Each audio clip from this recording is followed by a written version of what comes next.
Welcome back, friends. Today is another guide day. This is a more general guide that's going to cover the revelation system, otherwise the card sets or gear sets that you get for your characters within Persona 5X.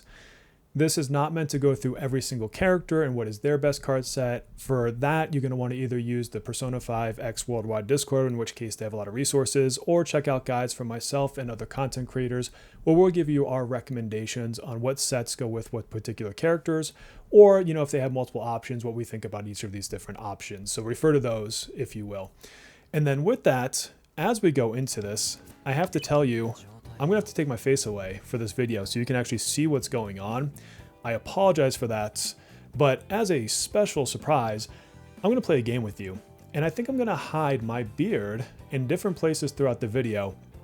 In the comments, tell me which ones you find. And, it's just for fake points. We'll see who's got the most points by the end of the video. So with that, I'm going to say goodbye. And do me a favor, like and subscribe for the video. Helps me out tremendously and helps us get to more and more people. So let's talk about Revelations. I'm going to use Yui as my example today. And what is the Revelations system exactly? Again, it is a gearing system. So this is basically equipment. You have two things that open up during the game. At level 35, you unlock the bottom set of these cards here. So this is your Sun, Moon, Star, and Sky. And at level 40, you open up the space card on the top. And what you are ultimately trying to do with this system is increase your stats, and you're trying to create set bonuses. So as the example here, you can see that on the right, I have different set bonuses listed for my Yui based on these cards that I've selected. Right now I've got a 2-piece set that increases electric damage and a 4-piece set that basically increases more damage. We don't have to get into all the sets right now.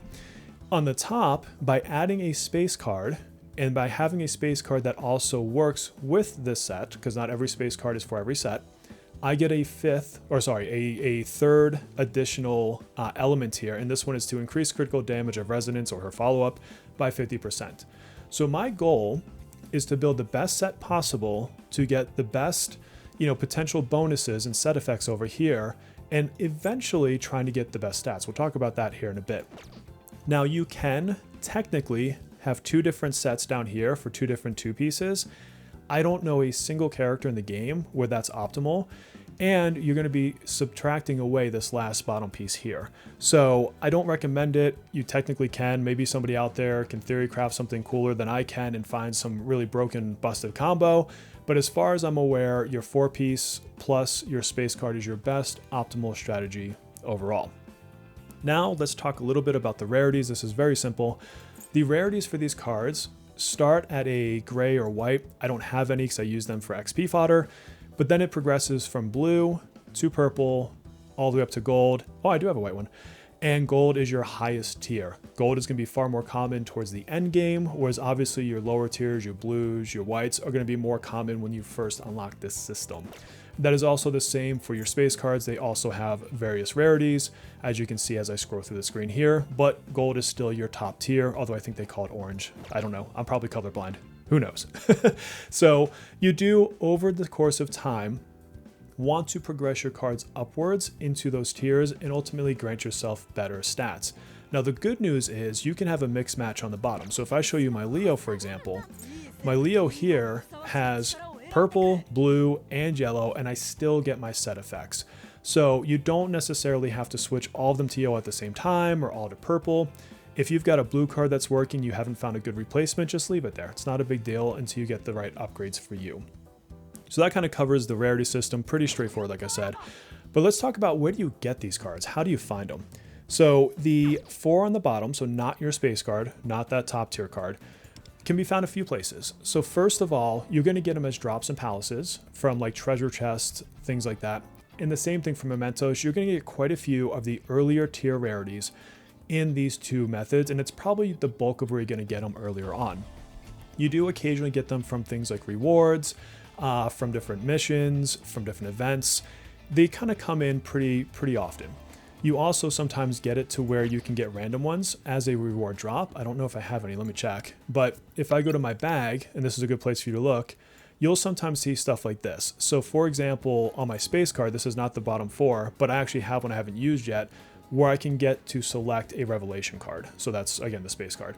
But there are other ones that will come here as well, just based on events that you build up over time, and you can, pick a set and it gives you something random from that set. So do keep an eye on your bag. A lot of people forget that things pile up in there. And then the other really predominant place to get them is the realm of repression, and to use your stamina to get these. So you'll see here all the sets currently available on the global client. I will tell you that quite a few sets get added as time goes by. Oftentimes with new characters, they'll get a set that is pretty tailored specifically to what they do or the mechanics of that particular character. And occasionally, those card sets will become the best in slot for older characters as well. In the guides that I produce, I do try to cover what the best is, even if it's a future card set. And then if that set's not available currently, I'll show you a way here in a minute at how you can kind of determine what to use on the in-between time periods. Now, while we're looking at the realm of repression, a frequently asked question I get is, well, when should I farm in the realm of repression with my stamina these cards? I'm going to switch over to my KR client really quickly because I want to show you when I would ultimately suggest this. So if I pop over to my other account, so yes, I do have two accounts, in here, I want to show you the difference in levels. So let's just pick a random card. And right now on my account, I'm level 50. So my reward would be, basically one of these. And then I can get multiples of other ones down here, so I can get more purples, more blues, and then you get some materials to level them, and of course your Kompaku gems. So not bad by any means. But let's compare that to the next three levels. Level 60, I now have a chance for a second of those cards, so I can get more for my stamina. Level 70, it remains the same, but I'm getting more of the back end materials and such. And then level 80 is when you get the next big shift to the 2 to 3. So the way that I personally strategize this is I try to build my 4-piece sets as I'm leveling with whatever random drops I get. At level 60, I will spend some stamina, not too much, but I will spend some stamina just trying to complete the sets I don't have. So for example, if it's level 60 and I want to say close out on Joker, then I might come in here and look for like a hindrance set. And I'll run this just until I get the 4-piece set done. I would not, at this level, really go hardcore into trying to maximize your main stats, which we'll talk about later, because it's more efficient for you later to do it at the end game. Also, I can tell you just from my own, global client, my Joker doesn't even have a 4-piece set. An has no cards, Ryuji has no cards, and they're still doing tons of damage and ranking up scores on the different leaderboards. So you don't have to dive too heavily into this just yet, and I would not burn all of your stamina here now until you're probably in that level 80 range. Honestly, that's when you hardcore farm, maybe more into the 70, but I wouldn't focus on it much before then. Until you get there, you really get more value for your character farming the materials that you need to level characters and their weapons, just those raw stats for leveling increases. So that's where I would focus my stamina beforehand. So we'll go back to the global client. And the next thing I really want to talk about is the stats themselves. So the big reason, besides the set bonuses, that you want to have these sets on your characters is they give you a ton of added stats. This could be defensive stats, this could be offensive stats, but this is really what's going to start juicing up your character power and will increase your numbers here on the stat sheet. I'm going to show you a cool thing here in just a little bit on my KR account. So if I look here, each card by rarity has a different level that it can be leveled into. And your highest level is going to be a gold card. I believe those go all the way up to 25. And then the other cards will go up to 10 or 15, depends on the color. Each time you activate your card and you level it up, you increase both the main stat up top and you have chances to increase the bottom stats below. So you can see my crit rate has gone up by 1, my attack goes up by 1. What rolls on the bottom, so what gets those stat increases, is random. So if I jump in the tooltip here, this will actually tell me a little bit about how that works. And so when you have a revelation card and you enhance it, so you level it up, the base power increases, again, main stats. If there are fewer than 4 attributes, 1 will be added. And what it means by that is these down here. So if I only had 3, then I'll eventually get a 4th one added. Then from there, if I have 4 attributes, existing attributes will be randomly enhanced. Okay, so I don't get to pick in this current iteration which of those stats go up. So in here, I'm going to pick a card and show you just for the heck of it. So let's pick, I don't know, this one in Okean. I'm going to enhance it. It has 3 stats currently, and here's my main stat up top in this kind of gray box. So now, as I go through it, if I were to push this all the way to 20, which is the highest I can go in this purple, I'm going to get my 4th sub attribute added, and I'm going to get an auto enhance 3 sub attributes. Now I don't want to waste my materials on this, but this is what happens. And so those 3 auto enhances will be completely random. I can get all 3 into speed. I could get 1 on speed, 1 on defense, 2 on defense, 1 on attack, whatever. But I'm ultimately going to get 1 new sub attribute. So I have a total of 4, and 3 sub attributes will be enhanced. So pretty cool from that perspective. You do get, some added power there. And of course your main stat will go up. And then here we have one that already has 4 stats. So when I go to enhance this one, this is going to enhance 4 attributes. So instead of adding an attribute, I'm going to get a 4th sub attribute, increase. And again, completely random. There's no way for me to pick speed or defense or weight this heavier towards crit. But ultimately that is what happens when you level these. And the other thing to know too is it does have 2 ways that you can level. One is from these different items that are specific to the cards themselves that you can level with. You can also feed it older cards. So like I could go in here and feed it all my blue cards. I typically feed all my white cards in here at this stage. And then also you can give it cards that you have already leveled. So let me find one here. I'll give you an example. So, okay, I've got a level 5 of this card. And so if I want to enhance this, I can look for one that's not locked. Oh, here, we just pick this one. So I can pick this one here. Now, the thing is I'm not taking in every bit of experience that I got and invested into this card. I forget the exact conversion. It's somewhere between like 70 or 80% maybe of the value of what you've pumped into it. So you're not getting every single point of XP, but you do get quite a bit of it. And so it is good to recycle your old cards that you no longer use into ones that you want to expand on later. It will help you to gain a bit more XP. And like everything else, you do use Kompaku gems. So 16,000 if I leveled a purple all the way to 20. So Kompaku gems, when you start really getting into the system, will disappear pretty quickly.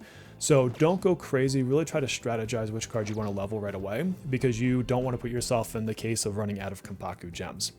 But that's how you ultimately level them. Same thing with your space card. You would level this the same, where you just pump in things and it's going to enhance your attributes just like we were talking about before. So not much different than what I just showed you. That leaves us with the actual stats themselves. So something I think a lot of people are maybe potentially unaware of so far is that there are only certain stats for the main stats that can roll on each of these different cards. So if I go into the card itself to kind of walk you through it, and this helps you strategize what you're looking for. If I look at the Sun card, my main stat can only ever be HP. I'm not going to have a different option. It's not going to change to crit. It's not going to change to attack. This is always going to be an HP card. For Moon, well, actually, I should say for Moon, Star, and Sky, you can always get attack percent, defense percent, and HP percent. So that can be present on any of these 3, which is important for certain characters. And then as far as other potential options, on Moon, you can get healing effect percent. It's also known as, I believe, outgoing healing. Let's see. HP recovery. Sorry, some of the terms I'm getting used to coming from the other client. So you can get HP recovery, and you can get attack multiplier plus, or you might hear us call that damage bonus percent. That's the other extra stat you can get here. For the Star card, you can also get crit rate, crit damage. Let's see where crit damage is. So crit multiplier in this case. And you can get ailment accuracy. That's also present on Star. And then finally for Sky, you can get speed and you can get SP recovery. And those are the main stats you can get on the top part of the card. So you can't necessarily go for 4 speed, 4 crit rate, 4 crit damage. You do have to mix and match a little bit into this to kind of maximize what your character's, stats are. And generally speaking, you want to do this around what their powers are activated against. Maybe it's attack, maybe it's max HP. I'll show you a couple examples in a minute. But you do kind of want to think first about your main stat. So you want to go for like a build your 4-piece bonus and then come back and try to get your main stats to what you want them to be to give you that maximum input or output for your character. As far as the substats can roll on any of the cards. And you can kind of see them down here, but you have HP, defense, attack. Those can be flat numbers or percentages. You have crit rate, crit multiplier, ailment accuracy, speed, pierce rate or penetration, SP recovery, and attack multiplier plus, or again, bonus damage percentage. Horribly named to put those so similar names. But you can get any randomness here. The kind of end game goal is to get your 4-piece set with your space card giving you the effect that you want, with the right main stats, and with as many substats as you can that match what your character needs to do or what helps them the most. This is where so much randomness comes in that you can burn a ton of stamina if you're trying to get this from the realm of repressions, but don't feel like you have to have perfect cards for absolutely everybody. If you usually get the main stat and your base 4-piece, you're doing really, really well. But those are the stats that you want to look for, which begs the question for our next part here of, well, how do I know what stats I should be looking for? How do I know the main stat or the substats that I want? And so really that's actually typically shown in the character. So a couple places you can look. When you're on your character sheet, you can click the icon here and check this out. Core attribute goals: attack, crit multiplier, crit rate, and then total multiplier plus, which I believe is attack plus thing. And so this is kind of hinting, or not even hinting, it's directly telling you that this is where you want to start pushing that character to be effective. Now, some geniuses in the community come out and figure out when you want to have more crit or more attack or things like that. So a lot of times in guides, you'll find us recommending the stats. And that's coming from collective community involvement, really kind of looking at what these characters need. And so you can look here, and this is the, hey, I don't want to spend hours on YouTube. I just want to kind of get an idea of what I should look for. This is what you would look at. The other thing you look at is the actual powers themselves. So in your awareness or in the powers down here, if you click on them, pretty much all of them are going to say what they scale off of. So I'm going to show you two examples here. Here I have my Yui, and for her first power, it's going to say deal electric damage equal to a percentage of attack. Sparky Surprise increases my attack and then does follow-up damage based on attack. So this is telling me that I want her to have good attack to really juice up the base value of these, various powers. Now with that being DPS, I also want her to crit, which is why this is going to recommend crit and crit multiplier. If she's critting on attack, or if she's critting on her powers with good attack values, they're going to hit like a truck, and that's what I want her to do. But not everyone scales on attack. If I look at Soy, if I look at Icicle Hatchet, deals ice damage equal to 41% of Shun's max HP, not attack. Icy Defense, max HP. Thief Tactic, max HP. And so he wants to scale his damage based off max HP. He's a tank.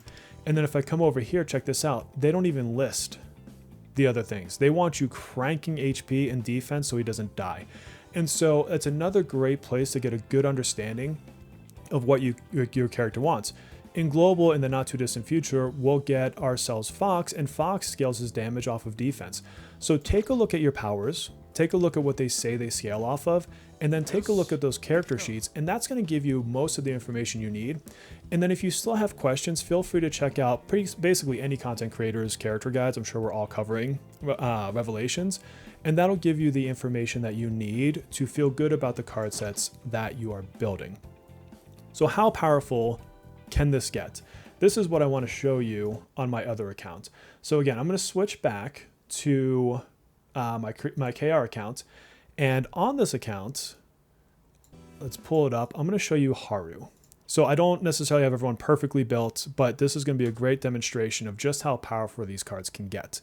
So if I go into my Thieves and I find one of my favorite team members of all, Haru, she has an amazing team that you can build.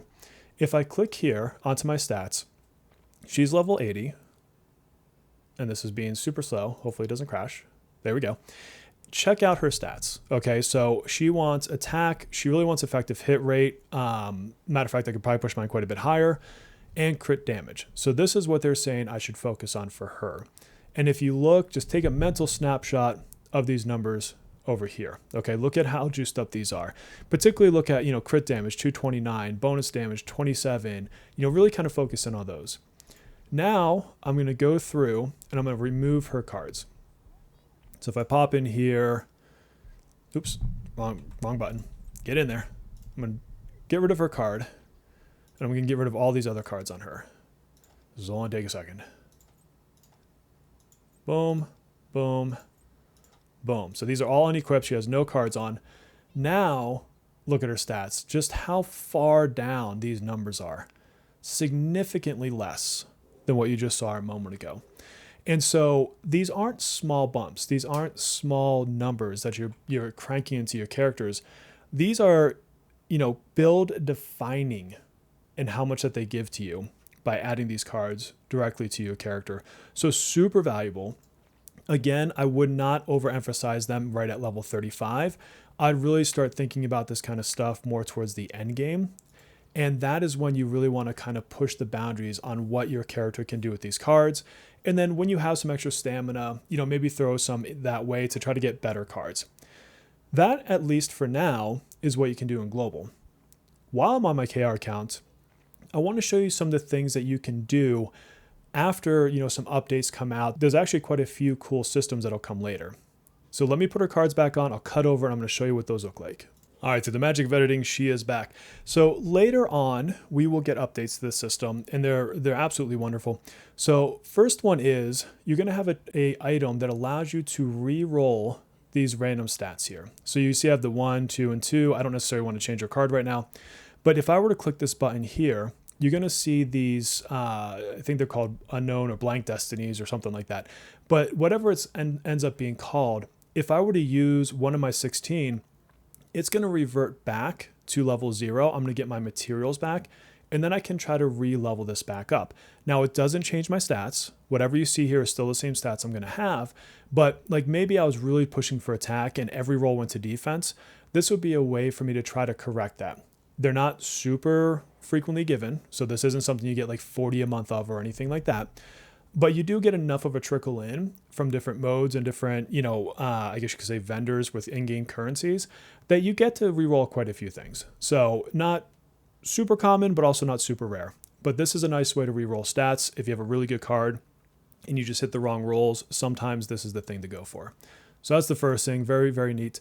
Second thing is you can consume cards and then get something else. So like I could come in here and then say, add in, I don't know. I don't want to add in locked ones. Let's come down here. So like, let's say I add in these 5 right here. Now it's going to say, okay, whoops, I did 6, whatever. So current consumption 5, and I will get 1 card. So I can trade effectively 5 useless cards for a card of my choosing. So maybe I want to get, I don't know, this one right here. And so now I'll do this. I say, yes, I want to consume those. And boom, I got this card here. Is it what I want? I don't know. I was just messing around here. But you see what you can do. So you get to recycle your cards into cards you want at a 5-to-1 ratio there. Then you also have on the side over here, configurable sets. So I can basically create a set and then save it. And then if I want to, say, swap her out with a different set, or maybe I put her set on another character and I'm sharing them, this is a faster way to go back and forth and put card sets on. I really wish this was there right now, but I did not see the option in global. But super cool that you can save sets. I love this. And then perhaps my favorite, and this just recently got expanded on, is what we call seasonal ink. So again, name subject to change. But on seasonal ink, you can customize and create effectively your perfect card before you randomly roll stuff up. And so, let's pick this card here. I can come in here, and obviously I can't change the main stat on Sun, like we said that is HP. But let's say on Moon, I want to change this. I get to pick whatever I want of the available, potential main stats. Or I can come to Star, and I'm going to get to pick, maybe this one I want crit rate. And so just like we talked about before, there's only certain things I can roll on certain cards, but I get to choose that, and it uses a seasonal ink to do that. So right now I've got 12, I could do this. The system that was recently added are these other 2 inks. So once this gets added, these other inks allow you to actually pick your substats. So you could come in here and get your perfect card. Now I will say these are limited. These are not something you're getting a lot of. And so you're not going to be doing like 10 custom cards or anything like that per month. And then my understanding of this last one here is it lets you select what you get your roll into when you do your level up, I think for the first stat. So again, you can see I don't even have enough for these two back here, but you can start customizing your own cards. They also will occasionally release special events where you can make 2 cards that are effectively your perfect card. So very much like this, and you use like an in-game currency that comes from the event to, roll for your perfect card basically. So a couple of my horror cards actually came from that particular event.